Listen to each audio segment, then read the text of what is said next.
नमस्कार, स्वागत है आपका आज की खबर में। आपके साथ मैं हूं चित्रा सिंह और आपको हम सीधा लेकर के चलते हैं कोलकाता, जहां पर इस वक्त टीएमसी की प्रेस कॉन्फ्रेंस चल रही है। तस्वीरें आपके टीवी स्क्रीन पर।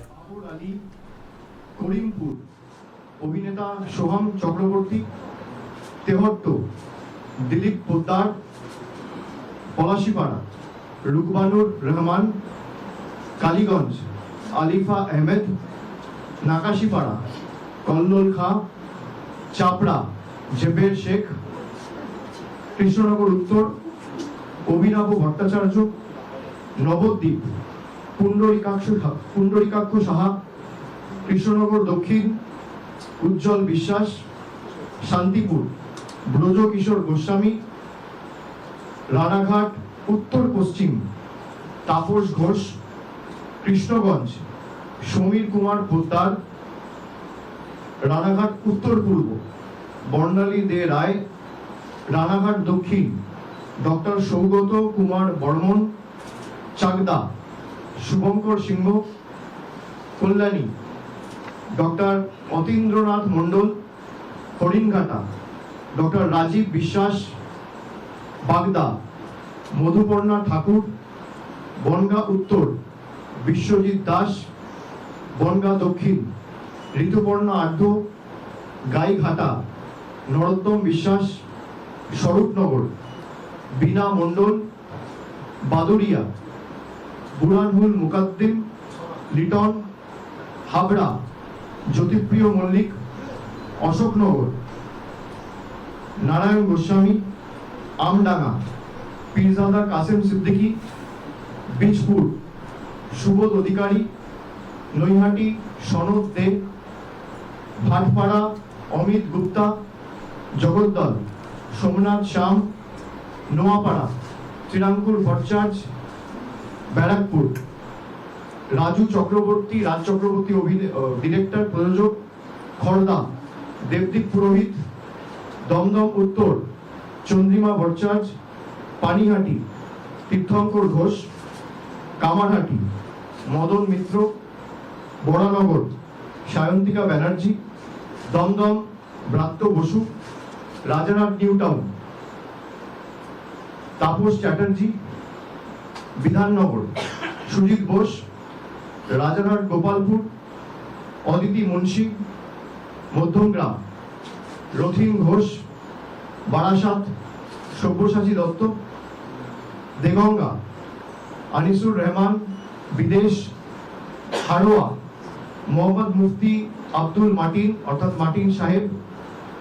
মিনাখা উষারানী মণ্ডল, সন্দেশখালী ঝর্ণা সর্দার, বসিরহাট উত্তর মোহাম্মদ তসিফ রহমান, হিঙ্গলগঞ্জ আনন্দ সরকার, গোসাবা সুব্রত মণ্ডল, বাসন্তী নীলিমা বিশাল মিস্ত্রি, কুলতলি গণেশচন্দ্র মণ্ডল, পাথর প্রতিমা সমীর কুমার জানা, কাকদ্বীপ মন্টুরাম পাখিরা, সাগর বঙ্কিমচন্দ্র হাজরা, কুলপি বর্ণালী ধারা, রায়দিঘি তাপস মণ্ডল, মন্দিরবাজার জয়দেব হালদার, জয়নগর বিশ্বনাথ দাস, বারুইপুর পূর্ব বিভাস সর্দার, ক্যানিং পশ্চিম পরেশরাম দাস, ক্যানিং পূর্ব মোহাম্মদ বাহারুল ইসলাম, বারুইপুর পশ্চিম বিমান ব্যানার্জি, মগরাহাট পূর্ব শর্মিষ্ঠা পুরকায়েত, মগরাহাট পশ্চিম শামীম আহমেদ, ডায়মন্ড হারবার পান্নালাল হালদার, ফলতা জাহাঙ্গীর খান, সাতগাছিয়া সোমাশ্রী বেতাল, বিষ্ণুপুর দিলীপ মণ্ডল, সোনারপুর দক্ষিণ অরুন্ধতী মৈত্র, ভাঙড় অরুন্ধতী মৈত্র মানে লাভলি, অরুন্ধতী মৈত্র অর্থাৎ লাভলি অভিনেত্রী, ভাঙড় শৌকত মোল্লা, কসবা জাভেদ আহমেদ খান, সোনারপুর উত্তর ফিরদৌসি বেগম, টলিগঞ্জ অরূপ বিশ্বাস, বেহালা পূর্ব সুভাষিস চক্রবর্তী, বেহালা পশ্চিম রত্না চ্যাটার্জি, মহেশতলা সুভাষিস দাস, বজবজ অশোক কুমার দেব, মিডিয়া ব্রুজ আব্দুল খালেক মোল্লা, কলকাতা পোর্ট ফিরহাদ হাকিম, ভবানীপুর মমতা বন্দ্যোপাধ্যায়, রাসবিহারী দেবাশিস কুমার, বালিগঞ্জ শোভনদেব চট্টোপাধ্যায়, চৌরঙ্গি নয়না বন্দ্যোপাধ্যায়, এন্টালি সন্দীপন সাহা, বেলেঘাটা কুণাল ঘোষ, জোড়াসাঁকো বিজয় উপাধ্যায়, শ্যামপুকুর ডক্টর শশী পাঁজা, মানিকতলা শ্রেয়া পাণ্ডে, কাশীপুর বেলগাছিয়া অতীন ঘোষ, বালি কৈলাস মিশ্র, হাওড়া উত্তর গৌতম চৌধুরী, হাওড়া মধ্য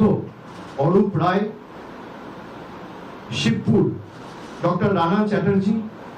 হাওড়া দক্ষিণ নন্দিতা চৌধুরী, সাকরাইল প্রিয়া পাল, পাঁচলা গুলশান মল্লিক, উলুবেড়িয়া পূর্ব ঋতব্রত ব্যানার্জি, উলুবেড়িয়া উত্তর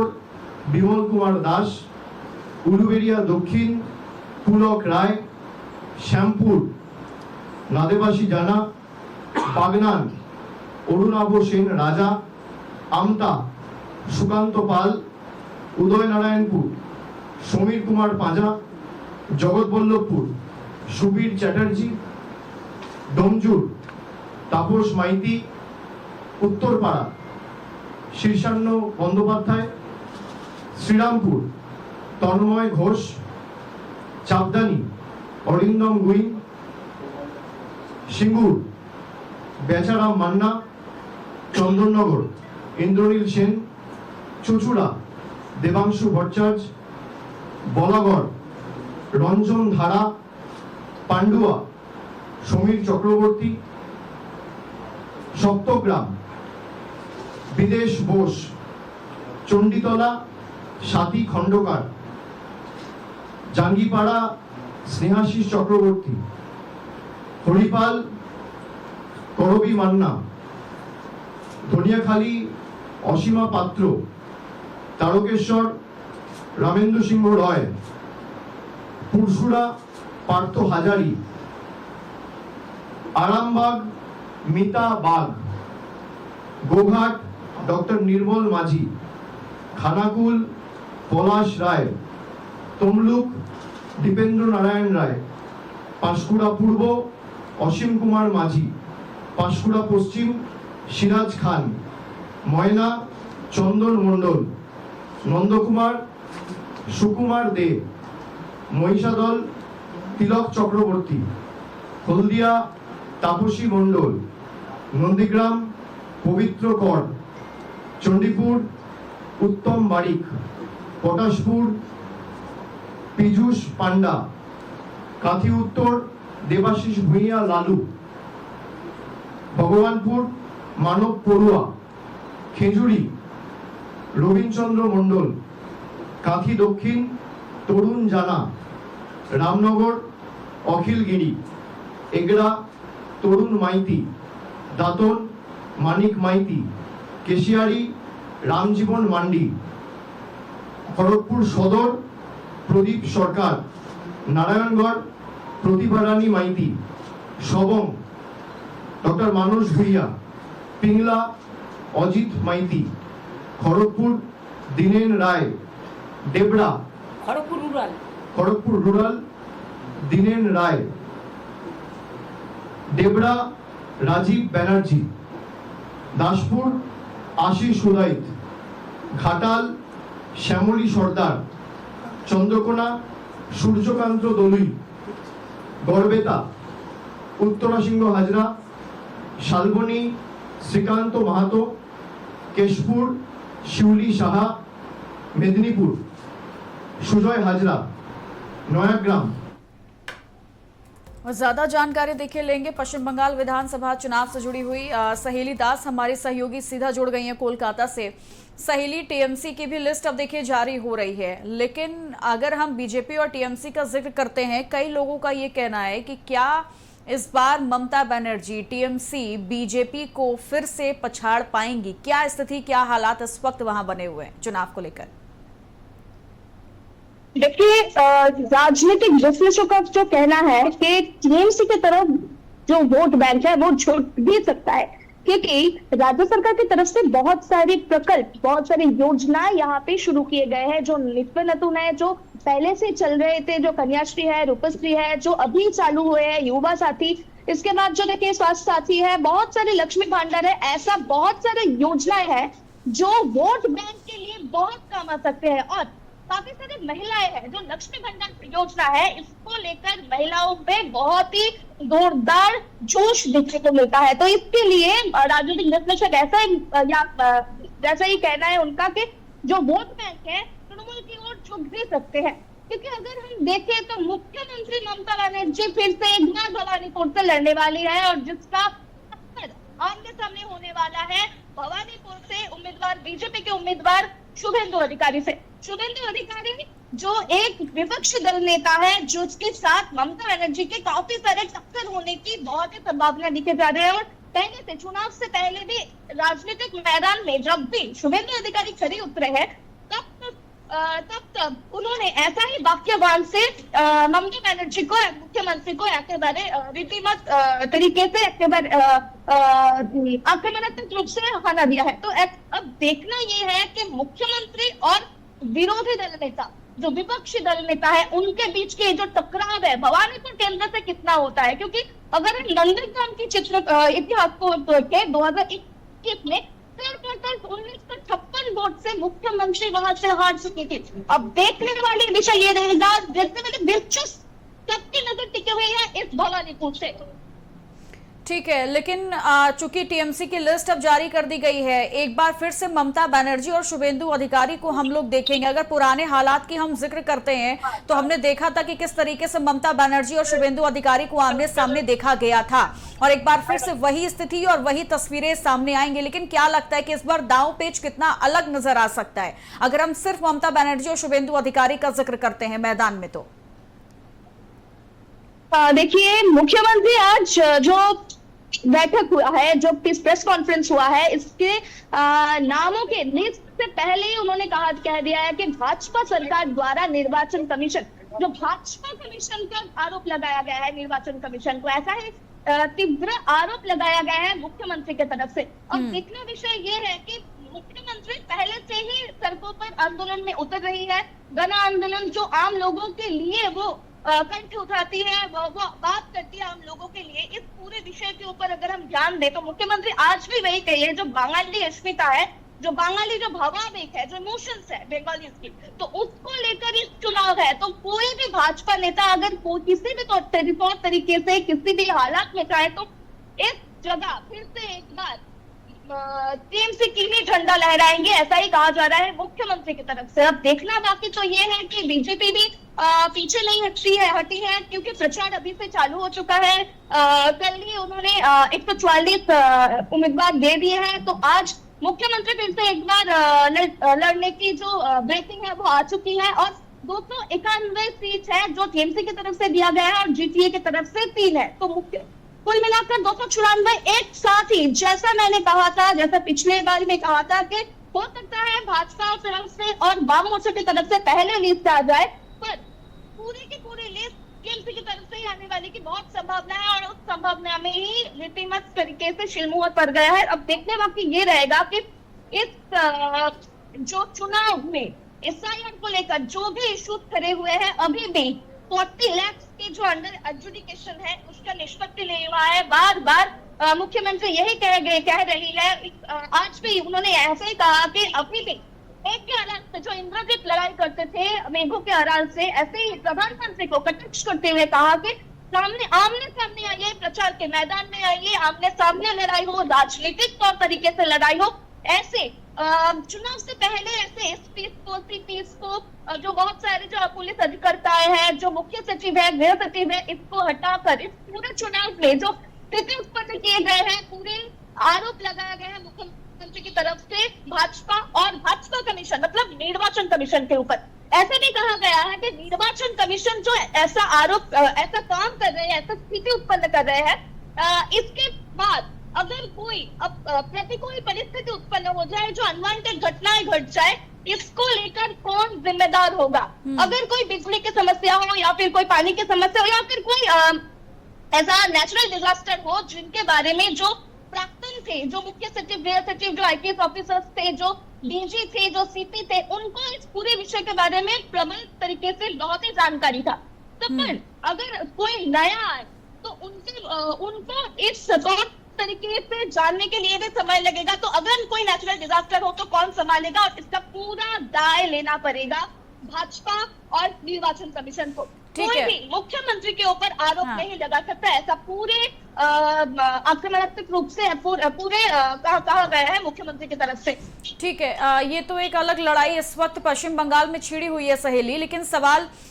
ये भी कहा जा रहा है कि एक तरफ तो अगर हम बीजेपी का जिक्र करते हैं तो 100 से ज्यादा सीटों पर मतदान माफ कीजिएगा जो उम्मीदवारों की लिस्ट है वो जारी की है बीजेपी ने, लेकिन कई विधायकों के पत्ते भी काट दिए गए हैं, कई विधायकों को टिकट नहीं मिला है। ऐसे में अगर हम टीएमसी का जिक्र करते हैं, चूंकि 291 सीटों पर उम्मीदवार घोषित किए जा चुके हैं, तो किन विधायकों के टिकट को काट दिया गया और कौन से नए चेहरे इस बार टीएमसी जो है वो इस बार सामने ला करके उन पर दांव खेलने वाली है? देखिए, भाजपा की तरफ से बहुत सारे मिनिमम 40 के ऊपर जो विधायक है उनको टिकट नहीं मिले हैं। और अगर हम टीएमसी की ओर देखें, टीएमसी को भी अभी भी बहुत सारे ऐसे भी विधायक हैं, ऐसे ही कार्यकर्ता है जिनको टिकट नहीं मिली है। और नाम घोषणा के पहले ही, उम्मीदवार घोषणा से पहले ही मुख्यमंत्री ने कह दिया है कि जिनको इस लिस्ट में जगह नहीं मिला है और जिनको उम्मीदवार के रूप से खड़े नहीं किए गए हैं, तो पूरे तरीके से उनका ये कहना है कि किसी और कार्य में उनको एडजस्ट कर लेंगे, उसको ऐड कर देंगे इस चुनाव के लिए, इस चुनाव में लड़ने के लिए प्रचार में काम करेंगे, या फिर उसके बहुत सारे काम होते हैं चुनाव में, इसके उनको जोड़ देंगे। पर कोई भी अलग तरीके से काम ना हो, एक यूनिटी ऑल अबव, ऐसा ही कहना है मुख्यमंत्री की तरफ से। पूरे बैठक, पूरे नाम घोषणा होने से पहले ही उन्होंने ऐसा कह दिया है। पर अभी देखना बाकी है कि इसके बाद, मुख्यमंत्री के कहने के बाद भी कोई दल से निकलकर किसी विपक्षी दल में जाता है क्या नहीं, किसी भी मनमानी में कोई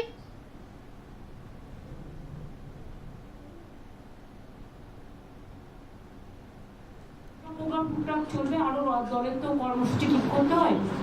তাই সেটা ক্যাম্পেইন কর্মসূচি ঠিক হয়ে গেলে আপনাদের জানিয়ে দেবো আমরা। এই তালিকা প্রকাশ নিয়ে এত আগ্রহ ছিল যে সোশ্যাল মিডিয়ায় বলছে যে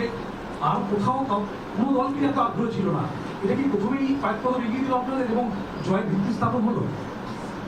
অফকোর্স আমি তো ভিত্তি দেখিয়েই বলেছি, আমরা এই তালিকাতে 2026-এ 226টার বেশি সিট পেয়ে জিতবো। দিদি, আজকে প্রার্থী তালিকা ঘোষণা হওয়ার আগে দেখতে পাওয়া গেছে যে একাধিক নতুন মুখকে বিভিন্ন জায়গায় জয়েন করানো হয়েছে। এটা কি কোথাও গিয়ে বিরোধীদেরকে আপনারা মানে বুঝতে না দিয়ে একদম নতুন মুখকে নিয়ে এসে চমক দিলেন প্রার্থী তালিকাতে? না, দেখুন, কিছু আপনাকে নিউ জেনারেশনও তৈরি করতে হয়। আমি তো বলেছি আমাদের দল একমাত্র যে 3টে জেনারেশন আমাদের রেডি আছে। মেয়েদেরও যেমন সুযোগ দিতে হয়, সংখ্যালঘুদেরও দিতে হয়, তপশিলীদেরও দিতে হয়, আদিবাসীদেরও দিতে হয়, রাজবংশীদেরও দিতে হয়, তেমনি মনে রাখবেন আমাদের জেনারেল ক্যাটাগরি যারা, তাদেরও সুযোগ দিতে হয়, ছাত্র যুবককেও দিতে হয়। সুতরাং আমার অনেকগুলো নতুন মুখ এবারে এসছে যারা স্টুডেন্ট এবং ইউথ পলিটিক্স করে। তাদের মধ্যে বসুন্ধরা, জানেন আপনারা, ক্ষিতিদার মেয়ে, যেমন শীর্ষেন্দু আছে উত্তরপাড়ায়, দেবাংশু আছে চুচুড়ায়, ওদিকে আপনার এরকম অনেকগুলো আছে জেলায় জেলায়, শ্রীরামপুর আছে, ওদিকে আপনার তন্ময় ঘোষ আছে, যাদবপুর ইউনিভার্সিটির প্রফেসর ছিল। তাছাড়া অনেক চিকিৎসক আছে, সাংবাদিক দেবদীপ পুরোহিত এবং কুণাল ঘোষও আছে, বিদেশ ঘোষ খেলোয়াড়দের পক্ষ থেকেও আছে, প্রায় স্বপ্না। সব জগৎকেই আমরা কভার করেছি। সংস্কৃতি জগতেরও অনেকে আছে, যেমন ইন্দ্রনীল আছে, লাভলি আছে, সোহম আছে, এরকম অনেক আছে। কালকে তো কালকে বিজেপির একটা অংশ বার হয়েছে তালিকা, তো এমনিতে যা আছে ভবানীপুরে আপনার কেন্দ্রে প্লিজ এটা নিয়ে কোশ্চেন করবেন না, অভিষেক লিস্টে পড়ে দিয়েছে, আমি জানাচ্ছি আমাদের পার্টির পক্ষ থেকে। বলছি এটা থেকে কোনো বাড়তি কিছু শুনুন, আমার মানুষের প্রতি বিশ্বাস আছে, আমি কিছু तो सहेली दास एक बार फिर से हमारे साथ जुड़ गई हैं। सहेली, सवाल सबसे अहम तो इस बात का है क्योंकि हम ये देखते आए हैं लंबे वक्त से जिस तरह से टीएमसी को